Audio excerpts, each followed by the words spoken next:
This is 2.1 Basics of Functions, Part 2.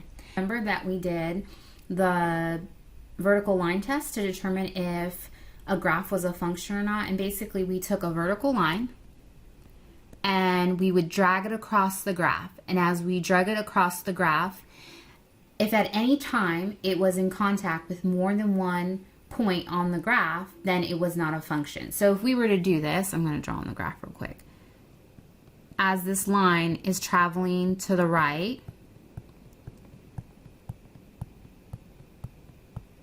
at each part of the graph, it's only touching one ordered pair all the way across, even the lines that, I didn't draw that would be in between those lines. So this would be a function. So yes, it is a function. Then it asks us, what is G2? Okay, so remember that this value right here is usually, well, when we would see it, we'd see like G of X or F of X, right? And so that's going to be our input. So when they say, okay, well, what is the value of G of 2? It's basically asking you, when X is 2, what is the output? When X is 2, what is my Y? So I'd go over here to the graph and I'd say, okay, when X is 2, my Y is what? 3.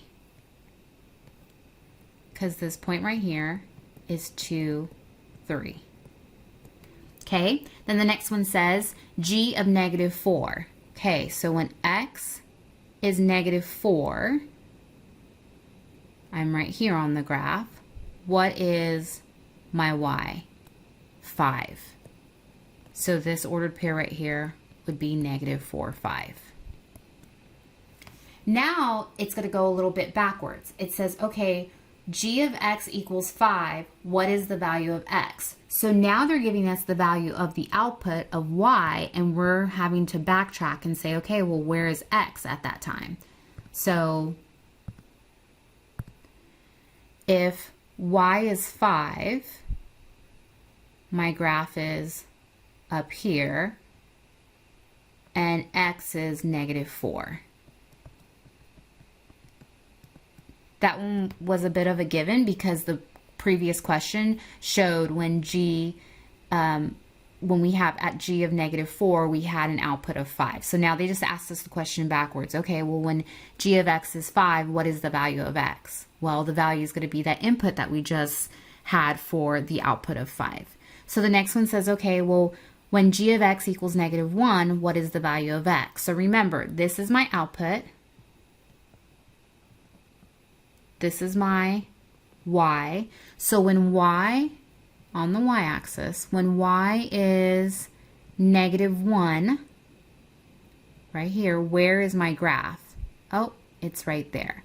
It's not quite, remember I'm asking what is X? Well, it's right there, so it's not quite at 1, and it seems to be a little past the halfway point. So we could say 2/3.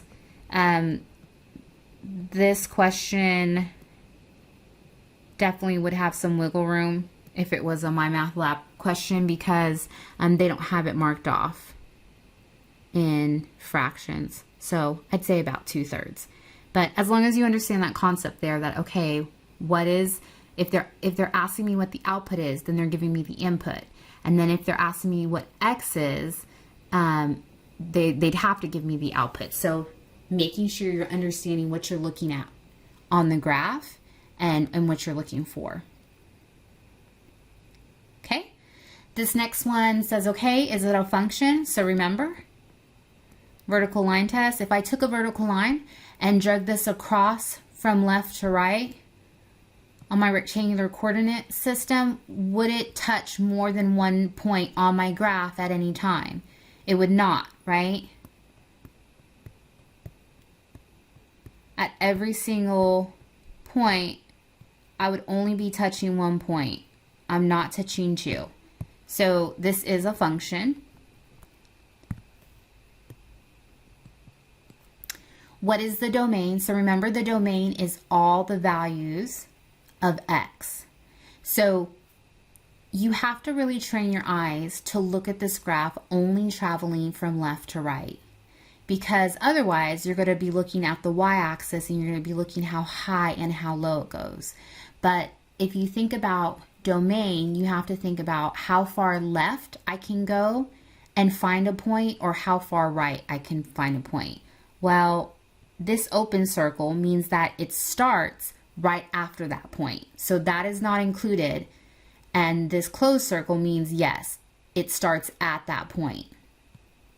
So going from left to right, it starts right after -3. So again, I'm focused on the x-axis, this line right here. The farthest left I go on that line where I have a point that correlates with my graph is -3.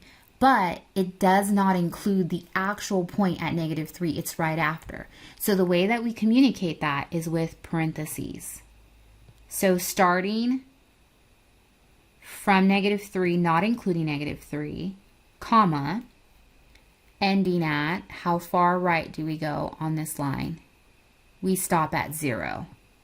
And we're including 0, right? Because that's a closed circle. So I would use brackets.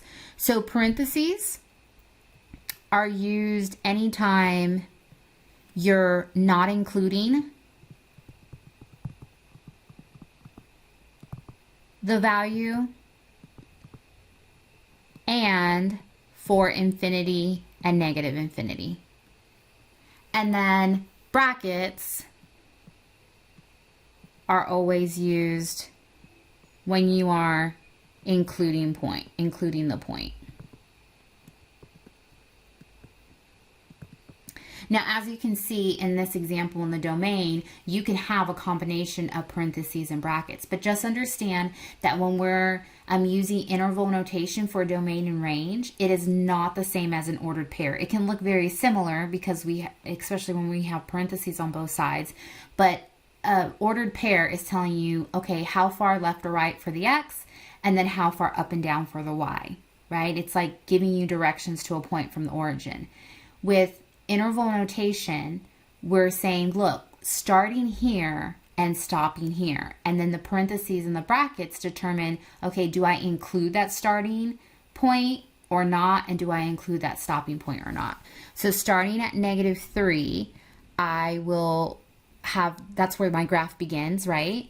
But it's not including -3. So right after -3, like -3 or -2.999999, because that would be right after -3, right? We're traveling up from the negatives. And then up to and including 0, we would have ordered pairs. So let's talk about range. Okay, so now when we're talking about range, we're talking about how far, now we're looking at the y-axis. So we're saying, okay, how far down do I begin, and then how far up do I go? So it's just like a number line, like a thermometer, and then it's like a regular horizontal number line for the x-axis. So how far left to right, and then for the y-axis, how far low to how far high. And a way to remember that is when you think of range, think of singers. When they talk about how high or how low someone can sing, they talk about the range of their voice. And then domain, if someone's like, yeah, I get out of my domain, they would push their hands out left to right, right? Okay, so how far low? Down here at -4. And it includes that. And then all the way up until 5, but not including 5. So up until we reach 5. So 4.999999999 nines all the way going, right? But not 5. Okay, so now x and y intercepts. So remember that x and y intercepts are where our graph intercepts the x-axis and where it intercepts the y-axis. So x-axis, it intercepts at -2. If it asked for an ordered pair, you would give the ordered pair there, which would be -2, 0. Y-axis, it's at -4. If they asked for the ordered pair, it would be 0, -4. So pay attention to the blue print in My Math Lab because it'll specify how they want the answer. They'll say answer, give an integer or a simplified fraction, then you would just give the -2 and the -4. But if they say type in an ordered pair, then you know that you'd have to give the full x and y value. F of -1. So remember, this is asking when x is -1, what is y? What is my output? So when x is -1, where am I? I'm down here. So what is my output? What is my y? -3.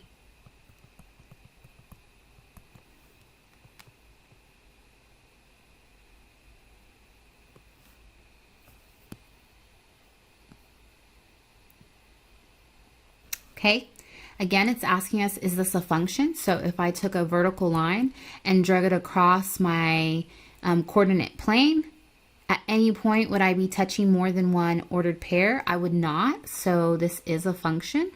It passes the vertical line test. The domain. So the domain is all of the x values. So remember in the first part of this section, when we were given a list of ordered pairs, we were able to list out all the x's, right? But now when you have a graph that keeps going on to infinity, right? We can't list all those numbers. We literally would be listing numbers till forever because the numbers would never end. So that's why we use interval notation here. We're saying, okay, it begins and it ends here. And so even on this last graph right here, you could say, yeah, but I see a distinct starting and stopping point. Yes, but can you imagine listing all the numbers or trying to list all the numbers in between -1 and 0 for your x's, right? That would be crazy because you wouldn't just have like -1, -1.5 and 0, or -1, sorry, -0.5 and 0. You'd have -1, -999999999 negative, I mean, and all the numbers in between there. And so that's why we use interval notation. So on this one right here, the domain, remember, I'm just looking how far left and how far right I go. This left side of the graph travels upward, so it's coming on downward, but how far back could I go? Well, it shows an arrow. That means that I'm not stopping. So this is coming from -infinity.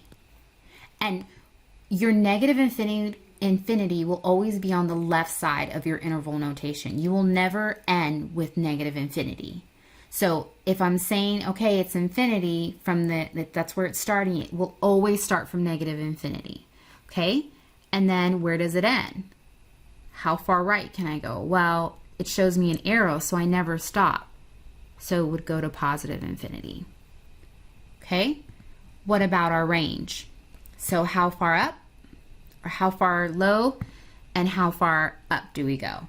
Okay, well, down here, when's the first time, and it's not the first time it hits the y-axis, it's the first time that we would be able to utilize a y coordinate. So, boom, here at 4, it's not on the y-axis, but over here, I definitely have some points that have 4 as their y, right? So it would begin at 4, including 4. So, like, for example, this point right here is 1, 4, then I have 2, 4, right? But I don't have any y values before the value of 4.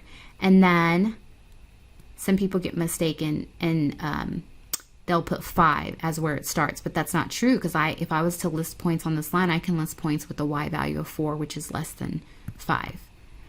Okay, and then how far up does it go?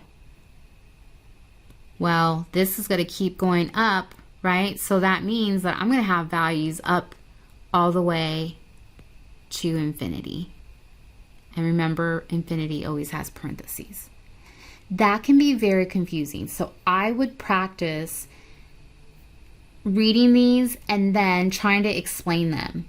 If you can explain something, even if you're slightly off, try to explain it and then look back to see if you explained it right. Look back at your notes or the notes we provide. And then if you're like, oops, that's not right, try to explain it again as if you're like with a study buddy or you're tutoring. All right, x-intercepts. So where does my graph intersect my x-axis? Well, it doesn't, right? So none. And then where does it intersect my y-axis? That would be 5. Okay, f of 3. So if that was f of x, right? This is my x, my input. So when x is 3, my y is 4. My output is 4. F of 0. So when x is 0, my output is 5. So we're looking for on the graph. On the graph, when x is 3, what is y? On the graph, when x is 0, what is y?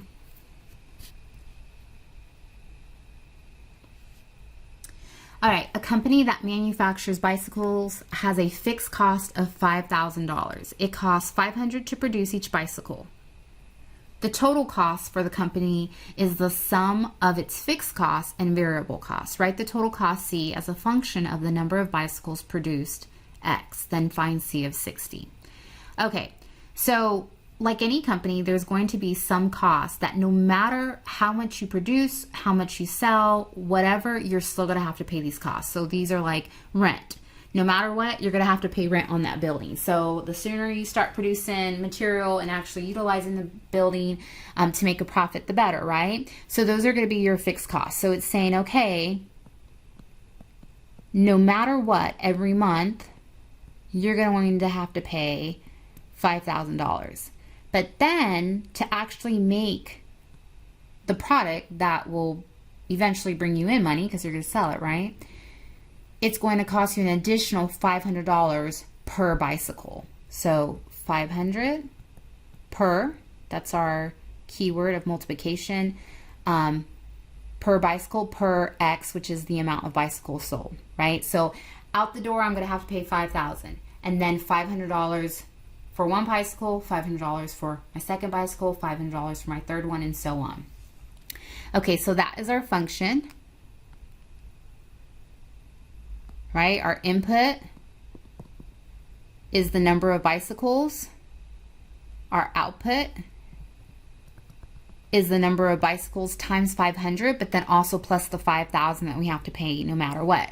So they're saying, okay, we'll find C of 60. Well, what is that asking? That's saying, hey, if you made 60 bicycles, how much would that cost? So plug and chug, plug it in, plug it in.